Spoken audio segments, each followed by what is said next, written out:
Yes, we should point out, Congressman Ron Paul now has a huge amount of sponsors for a bill in the House of Representatives to abolish the private Federal Reserve crime syndicate. In 1913, the money power of the country was taken away from the people.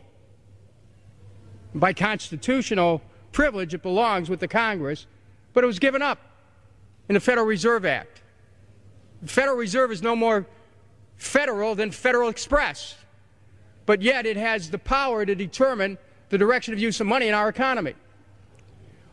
If we could take that power back and put the Federal Reserve under Treasury, we start to be in a position of being able to control monetary policy on behalf of the United States people.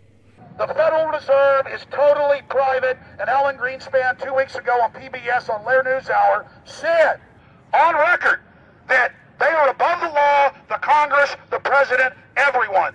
No court can do anything. We run America. What is the proper relationship, what should be the proper relationship between a chairman of the Fed and a president of the United States? Well, first of all, the Federal Reserve is an independent agency, and that means basically that there is no other agency of government which can overrule actions that we take.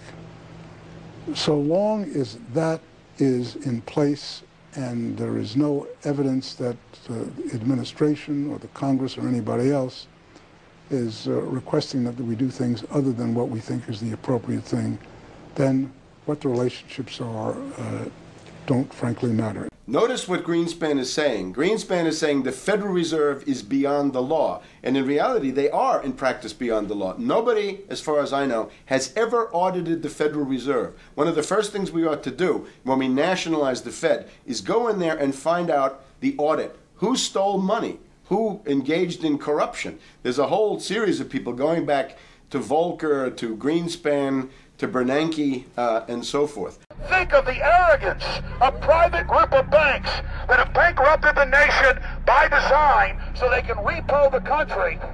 A private group of banks that loaned us our own money back are telling us they're above the law. You are not above the law, criminals. No one is above the law. No one is above the law, and the private Federal Reserve sure as hell isn't either. Since the founding of the Federal Reserve back under Woodrow Wilson, the Federal Reserve has struck out 3 times. They didn't stop the crash of 1929. They didn't stop the banking panic of 1932, 1933. And now they are the cause of the derivatives crisis because they're the ones who inflicted derivatives on the world with Alan Greenspan. Instead of our economy being about goods and services and real products and manufacturing, it's all about these guys, the private Federal Reserve that masquerades as a government entity who controls the issuance of currency and credit. They're the ones that have cut off the liquidity in the market. They told us have a debt-based economy. Then they cut it off once they get us under their thumb and implode the economy so they can consolidate it. And that's what they're doing right now. I mean, it's in their own documents, it's in their own statements. They claim, give us unlimited power, give us trillions of dollars of the Baker bailout bill that's already $5 trillion, not $850 billion as they say. And we'll get the economy going, but they're hoarding the money and buying up other banks that aren't part of the Federal Reserve, buying up insurance companies, buying up roads, infrastructures, media empires, defense contractors. What the banks do is they implode an economy by cutting off credit, and then once things really fall to a low, and they know the low because then they buy everything up and start then putting more money back into the economy, and then they build it back up. So they build us up and then shear us, build us up and shear us. And they're getting ready. All over the world, they're always shearing some country, imploding it. Comes out in their own IMF and World Bank documents. That's just the foreign arm of the same cartel. And these are the people who claim to be the saviors of the economy, the people who have created every important crisis in the past 100 years, the Federal Reserve. So it's illegal, it's unconstitutional, and it's a failure. And I think the failure is what everybody can see right now. Yeah, what they do is they make you think Clinton's evil in running things. Then, oh, Bush will save us. And then, oh, Bush was evil. Now we'll be saved by Barack Obama, but he's just a puppet. But as we get deeper into this phase, when they implode the economy, they have all the money and all the control. But they also like to pose as the savior. So Obama is meant to be the savior during the Depression, and he'll save us with a 1 million person, he said, is bigger than our military, domestic spy force, a 3 million person environmental spy force. So giving people these jobs to be government bureaucrats and spies to go out and manage the other 290-something million Americans. And so this is classical fascism. The communists also do it. Any vertically integrated command and control authoritarian system does this. So they're openly following what the same group of banks did in Germany, Russia. It's in the Communist Manifesto to have a private central bank, because the private central bankers actually wrote the ideas that they had Marx and Engels put out. People go, well, why would the banks want communism?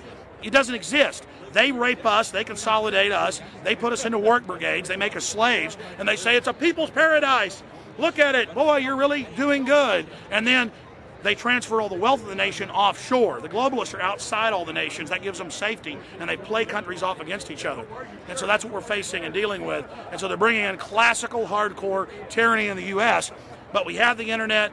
We've grown our numbers. The alternative media has exploded. That's what they're trying to move in, to shut down and regulate and tax the web, but it's too late for them. They're playing in the 19th century, 20th century rules. It's the 21st century, the century of resistance to tyranny. And so it's going to be one hell of a fight with the people and free humanity on one side and the New World Order on the other. And every one of you out there counts, needs to be involved in this fight like nothing you've been involved with before, because this is life and death. Everything depends on exposing these people. Everything depends on showing the people that this is the New World Order, this is the criminals. We're dealing with the king rats here, the people that are carrying out tyranny worldwide. And either they fall or we fall. Either worldwide darkness and a new age of tyranny and oppression and with a scientific overlay, or a new age of liberty and freedom and a new renaissance. The choice is the people's out there. Okay, we can tell you what's going on. You can check it out for yourself and find out it's true. But don't wait. Investigate now. Get involved now. Go out there and reach out now. We don't have time. If you're looking for the solution, look in the mirror. Look right into the mirror, because you out there, men, women, old, young, black, white, doesn't matter. It's going to be up to you if they win or if liberty succeeds and the people have a chance of having any future. These are cold-blooded eugenicists. These are cold-blooded people who think they're God, think that they're our masters, that think that we're animals. These are the guys that funded Lenin and Stalin and Hitler and Mao. These are the guys, it's all on record, that bankroll this stuff. They are hardcore vicious, and they must be resisted. Up until about the Kennedy assassination and the beginning of the war in Vietnam, the United States is a very powerful engine for world progress. It's the assassinations, the Kennedy assassination, and the others in the 1960s, the beginning of the Vietnam War, and the beginning of the absolute domination of the Wall Street group over every other interest. Nobody else counts except the Wall Street money masters.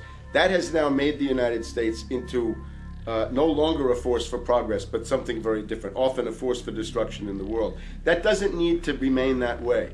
The interest of the American people is to fight to take your government back from Wall Street and make the United States a force for progress in the world, which we easily could do if we could just break the power of the people behind Obama. The main banks of Europe, which were started by Adam Weishaupt and Rothschild, the Banque Nationale de Paris, the Bank of England, the Bank of Italy, have all financed the messianic and war leaders of the last 200 years.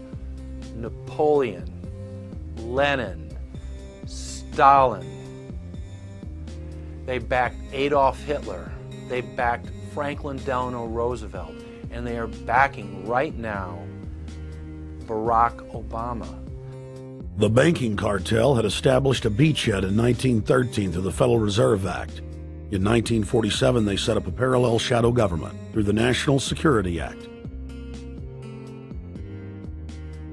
From 47 on, the national security state began the long process of absorbing federal and state bureaucracies, while at the same time undermining the constitutional power of Congress and dominating the executive branch. By controlling the issuance of currency and credit, the private Federal Reserve was able to buy up most of the Fortune 500. And if a company wouldn't sell, the bankers would unleash federal regulators to run them out of business. Private central banks in Europe, the United States, and England took taxpayer money and loaned it at over 30% interest to third world nations.